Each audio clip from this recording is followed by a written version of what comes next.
രാഹുൽ മാങ്കൂട്ടത്തിൽ വിഷയത്തിൽ രമേശ് പിഷാരടിയെ വിമർശിച്ചതിന്റെ പേരിൽ സൈബർ ആക്രമണം നേരിട്ടെന്ന് യൂത്ത് കോൺഗ്രസ് വനിതാ നേതാവ്. പേടിച്ച് അടുക്കളയിൽ ഒളിക്കില്ലെന്ന് യൂത്ത് കോൺഗ്രസ് സംസ്ഥാന ജനറൽ സെക്രട്ടറി നീതു വിജയൻ പറഞ്ഞു.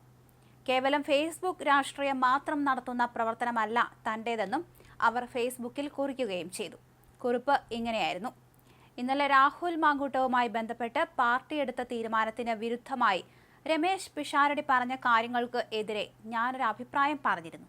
അത് എഴുതുമ്പോൾ തന്നെ എനിക്ക് അറിയാമായിരുന്നു കടന്നൽ കൂട്ടത്തിൽ കല്ലെറിയുകയാണെന്ന്. പക്ഷേ ചിലത് പറയേണ്ട സമയത്ത് പറഞ്ഞേ മതിയാവുകയുള്ളൂ. ആ പോസ്റ്റിൽ വന്ന് അനുകൂലമായും പ്രതികൂലമായും അഭിപ്രായം പറഞ്ഞവരുണ്ട്. അതിൽ ചിലർ സ്വന്തം പേരോ അച്ഛന്റെ പേരോ ഉള്ളവരല്ല. ചിലർ സ്വന്തം വിലാസം പുറത്തറിയിക്കാതെ പോരാടുന്നവരാണ്. ഈ രണ്ട് തെമ്മാടിക്കൂട്ടങ്ങളെയും അവജ്ഞയോടെ തള്ളിക്കളയുന്നു. നിങ്ങൾ ആരെങ്കിലും സൈബർ ആക്രമണം നടത്തി എന്ന് വിചാരിച്ച് പേടിച്ച് അടുക്കളയിൽ ഒതുങ്ങുന്ന പ്രകൃതമല്ല എന്റേത്. അതുകൊണ്ട് തന്നെ എഴുതിയ അഭിപ്രായത്തിൽ ഒരൽപ്പവും പിന്നോട്ട് പോകാനും തയ്യാറല്ല. എന്നാൽ ചിലർ ഗൗരവമായി പറഞ്ഞവരാണ്. അവരറിയാൻ വേണ്ടിയാണ് ഇപ്പോൾ ഞാൻ ഇത് എഴുതുന്നത്. എൻ്റെ പേര് നീതു വിജയൻ. എൻ്റെ സംഘടനാ പാരമ്പര്യം ചിലപ്പോൾ ഈ പേജിൽ കാണില്ല. ഫേസ്ബുക്ക് ഗ്രാഫ് മാത്രം നോക്കി രാഷ്ട്രീയം അളക്കുന്നവരോട് അവരുടെ അറിവിലേക്കായി പറയുന്നു. കേവലം ഫേസ്ബുക്ക് രാഷ്ട്രീയം മാത്രം നടത്തുന്ന പ്രവർത്തനമല്ല എന്റേത്. അപ്പോൾ ലൈക്കിന്റെയും കമന്റിന്റെയും എണ്ണം കുറഞ്ഞെന്ന് വരാം.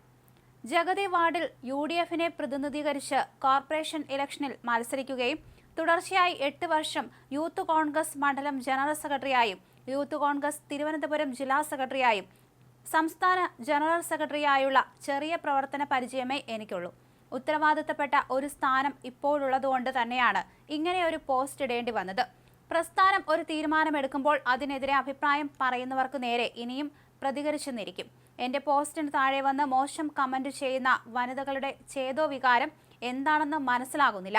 ലൈംഗിക ആരോപണം ഉയർന്ന രാഹുൽ മാങ്കൂട്ടത്തിൽ MLA കുറെ കൂടി ശ്രദ്ധ പുലർത്തണമെന്നായിരുന്നു കഴിഞ്ഞ ദിവസം നടൻ രമേശ് പിഷാരടി പറഞ്ഞത്. പാലക്കാട് സഹോദയ സ്കൂൾ കലോത്സവം ഉദ്ഘാടനം ചെയ്യാനെത്തിയ രമേശ് പിഷാരടി മാധ്യമങ്ങളോട് സംസാരിക്കുകയായിരുന്നു. ആരോപണങ്ങൾ തെളിയും വരെ രാഹുലിനെ സ്ഥാനങ്ങളിൽ നിന്ന് നീക്കേണ്ടതില്ല. പ്രതിഷേധങ്ങൾ സ്വാഭാവികമായും ഉണ്ടാകും. രാഹുലിന്റെ സുഹൃത്തായതിനാൽ ഷാഫി പറമ്പിലിനെതിരെയും വിമർശനമുണ്ടാകും. ആരോപണങ്ങൾ ഉയർന്നതിനു പിന്നാലെ രാഹുലിനെ ഫോണിൽ ബന്ധപ്പെട്ടിരുന്നു. ഉമ്മൻചാണ്ടിക്കെതിരെയും ആരോപണങ്ങൾ ഉയർന്നപ്പോൾ 2.5 വർഷം പല രീതിയിൽ പ്രതിഷേധങ്ങൾ ഉണ്ടായെന്നും രമേശ് പിഷാരടി പറഞ്ഞിരുന്നു. ഇതിനു പിന്നാലെയാണ് നീതു രമേശിനെതിരെ രംഗത്ത് വന്നത്.